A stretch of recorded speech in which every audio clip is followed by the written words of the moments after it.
আল্লাহর কাছে সবচাইতে প্রিয় খাবার ওইটা যে খাবারে অনেকগুলো হাত পড়ে। এক প্লেট নিয়ে শুধু এক হাত দিয়ে খাচ্ছেন, এটা আল্লাহর কাছে পছন্দ না। একটা খাবার নিয়ে অনেকগুলো মানুষ বসে চারদিক থেকে নিয়ে নিয়ে খাচ্ছে, এই খাবারটা আল্লাহর কাছে বেশি প্রিয়। সুবহানাল্লাহ। তাহলে একা একা খাবেন না, বাসায় যে স্ত্রীকে নিয়ে খাবেন, ছেলে মেয়েদের নিয়ে খাবেন, বাবা মাকে নিয়ে খাবেন, বন্ধুদের একসাথে খাবেন। এবং খেয়াল করে দেখবেন, একা একা খেলে যে টেস্ট পাওয়া যায়, কয়েকজন মিলে খেলে এটা টেস্ট বেড়ে যায় কয়েকজন। কি বলেন? পারে না? পারে।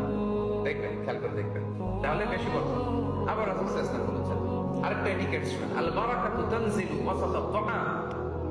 খাবারে বরকত নাজিল হয় একেবারে মিডলে, মাঝখানে। এক প্লেট খাবার মাঝখানে বরকতটা আগে নাজিল হয়, সেখান থেকে ছড়ায়। ফাকুলু মিন হাফিয়াতি, তোমরা চারিপাশ থেকে খাও, মাঝখান থেকে নিও না।